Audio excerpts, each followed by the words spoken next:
খারাপই হয় না। আমি আমার নবীকে ফলো করে যদি ঘুমাই, ওই ঘুমানো আমার শরীরের জন্য উপকারী, আমার সামগ্রিকভাবে আমার জন্য কল্যাণকর। এ মুমিন, যেই নবী গোটা পৃথিবীর জন্য রহমত হিসেবে এসেছেন, ওই নবীর রেখে যাওয়া রাষ্ট্রনীতি পৃথিবীর মানুষের জন্য উপকারী, পৃথিবীর মানুষের জন্য রহমত, পৃথিবীর মানুষের জন্য তিনি বরকত, পৃথিবীর মানুষের জন্য পয়গম্বর আলাইহিস সালামের রেখে যাওয়া থিওরির বাহিরে গণতন্ত্র নামক এই কুফরি মতবাদ কোন মুসলমানদের থিওরি বোঝা দরকার। আমি আল্লাহর গোলাম, আল্লাহর শাসন চালাবো। আমি কোন মানুষের গোলাম নই যে মানুষের শাসন চালাবো। আল্লাহর নবীর শাসন চললে লাভ, উপকার, লস নাই। এই জন্য আমি সিদ্ধান্ত গ্রহণ করি, রবিউল আউয়াল মাসে নবীর সুন্নাহ বাস্তবায়ন করে আল্লাহর জমিনে আল্লাহর দ্বীন প্রতিষ্ঠা করার জন্য কারা কারা লড়াই করতে রাজি, হাত তুলে বলে নারে তাকবীর।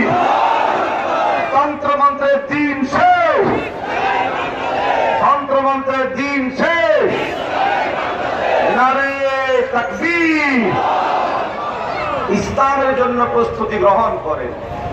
আমরা 54 বছর ক্ষমতার পালাবদল দেখেছি, গণতন্ত্রের কারিশমা দেখেছি, 17 বছর পর্যন্ত গণতন্ত্রের জুলুম অত্যাচার দেখেছি। 1 বছর পর্যন্ত গোটা বাংলাদেশ প্রতিষ্ঠিত হয়ে এখন গোটা বাংলাদেশ অপেক্ষায় আছে একটিমাত্র প্রত্যাশা নিয়ে, একটিমাত্র আশা নিয়ে, আগামীর বাংলাদেশে মুক্তির একটাই পথ, সেটা হলো ইসলাম।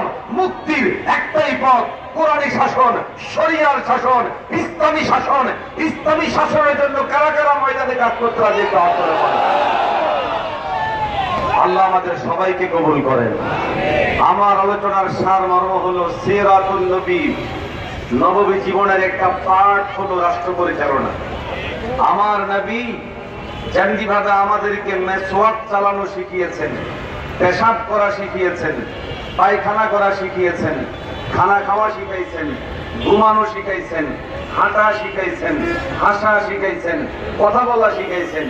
ওই নবী আমাদেরকে একাধারে 10 বছর রাষ্ট্র চালায়া রাষ্ট্র পরিচালনা করাও শিখাইছেন। আমার নবী আবু বকর, ওমর, ওসমানদের মতো উম্মার সর্বশ্রেষ্ঠ মানুষদেরকে দিয়ে রাষ্ট্র চালিয়ে আমাদেরকে রাষ্ট্র পরিচালনা শিখিয়েছেন। এই জন্য ভাইয়েরা, যে যেই দলেরই হন, যে যেই মতেরই হন, যদি মুসলমান হন, ইসলামের অনুসারী হন, তাহলে আপনি দীপ্ত শপথ গ্রহণ করেন, আমি মানব রচিত নীতি নৈতিকতা বিধানকে লাথি মেরে আল্লাহর জমিনে আল্লাহর দ্বীন প্রতিষ্ঠা করবো ইনশাআল্লাহ। রব্বুল আলামিন আমাদেরকে কবুল করেন, আমাদেরকে তৌফিক দান করেন, বাংলাদেশে আল্লাহ ইসলামের হুকুমত প্রতিষ্ঠা করেন, আর আমাদেরকে রবের সৈনিক হিসেবে কবুল করেন। আমিন। ওয়া আখিরু দাওয়ানা আনিল হামদুলিল্লাহি রাব্বিল আলামিন। আসসালামু আলাইকুম ওয়া রাহমাতুল্লাহি ওয়া বারাকাতুহু।